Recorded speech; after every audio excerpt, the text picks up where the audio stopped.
The lights dimmed inside the legendary forum in Inglewood, California. A wave of anticipation rolled through the crowd, thousands of voices merging into a single roar of energy. The fight posters called it a clash of styles, the relentless power of Gennady Golovkin against the slick defensive skills of Willie Monroe Jr. But everyone knew, deep inside, what the real story was.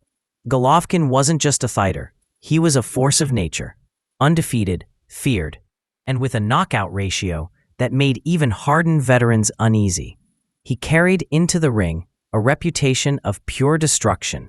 Across from him stood Willie Monroe Jr., the underdog, the man with courage enough to step into the fire. Monroe wasn't a power puncher. He wasn't the kind of man to plant his feet and trade bombs. His art was in movement, angles, jabs, and speed. Many believed his task was impossible. How do you outdance a predator who cuts the ring in half like it's his second nature? But Monroe believed. He had told the press he was ready to shock the world, to take Triple G into deep waters where nobody had dared.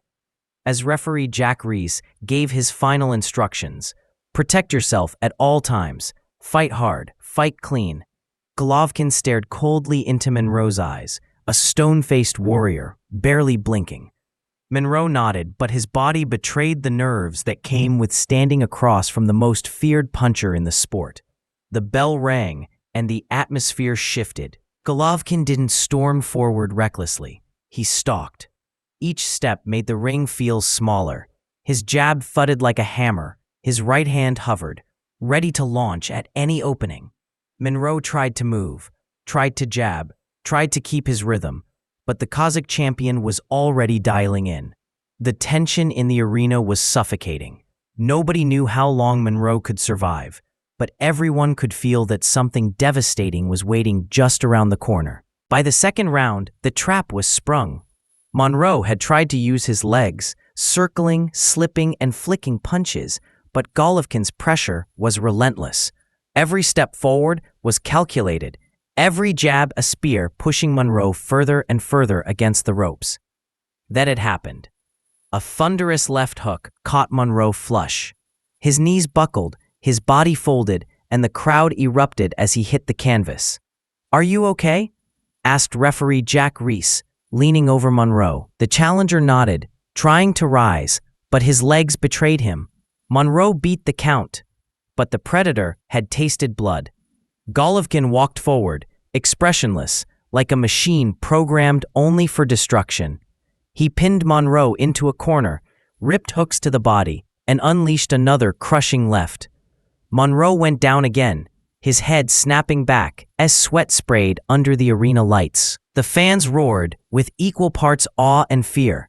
Triple G was doing what Triple G always did. Yet, somehow, Monroe rose again. He stood tall, though his legs were trembling. The bell sounded, saving him, and he stumbled back to his corner. The world thought it was over. But Monroe wasn't done. He wasn't just fighting Golovkin now. He was fighting for his dignity, for his pride, for the belief that he could belong in the ring with one of the most destructive middleweights of all time. The crowd was electric. Could Monroe find a way to weather the storm?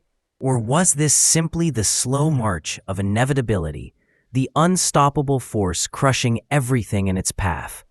Suspense gripped the forum as the third round loomed, and Golovkin, calm and collected, sat on his stool as though nothing had happened. For him, this was routine. For Monroe, it was survival. Round 3 began, and to everyone's surprise, Monroe fought back. Instead of crumbling under the pressure, he planted his feet and traded. His jab snapped out, his left hand found Golovkin's chin, and for a moment, the impossible seemed real. Monroe was landing clean shots on Triple G. Sweat flew from Golovkin's head as Monroe put together combinations, and the crowd gasped. For the first time, Golovkin had to reset. He wasn't hurt, but he was touched. And Monroe had proven he wasn't just here to fold. The underdog was showing heart, skill, and defiance. He slipped shots, landed counters, and moved with more confidence. The punches didn't carry the same venom as Golovkin's, but they carried a message. I am not afraid. Golovkin smiled. Yes, smiled. It wasn't the grin of a man in trouble. It was the smile of a predator enjoying the challenge. He raised his gloves, motioning Monroe forward, as if to say, "Come on, show me more." The crowd roared at the taunt, the tension in the air. Building with each exchange, Monroe, inspired by his brief success, unleashed flurries. He snapped Golovkin's head back with a clean left. He dug to the body. He gave the fans hope. For a few shining minutes, he looked like a man capable of writing the unthinkable chapter. But Golovkin's eyes never changed. His steps never slowed. Like a storm gathering strength, he absorbed the shots, stalked forward, and measured the distance. Monroe was fighting with everything he had, but with every punch he threw, it became clear Golovkin was waiting, calculating, and soon the tide would shift once more. By the fourth and fifth rounds, Monroe's courage was undeniable. He stood toe-to-toe with one of the most feared punchers in history and fired back. The crowd applauded his heart, his combinations, his refusal to quit. But Golovkin's punches carried a different weight, a crushing inevitability that Monroe simply could not match. Every left hook thudded like a drum. Every right hand cracked like a whip. The crowd was on its feet, roaring, some begging for more, others silently pleading for mercy. Referee Jack Reese knelt over Monroe. "Do you want to continue?" he asked. Monroe's eyes were glassy, his legs gone, his heart still burning, but his body failing. For a brief second, silence fell in the arena, as if time itself paused. Then, Monroe shook his head. "I'm done," he said. And just like that, it was over. The forum erupted as Golovkin's hand was raised once again. The official time? 45 seconds of round 6. Another TKO. Another victim. Another reminder to the boxing world that Triple G wasn't just a champion, he was a phenomenon. Monroe, beaten but not broken in spirit, had earned respect. He had shown courage in the face of destruction, daring to trade punches with the most dangerous middleweight alive. His pride was intact, even in defeat, but the headlines would belong to Golovkin. The commentators spoke with awe. "This man makes a big ring look small," they said. And it was true.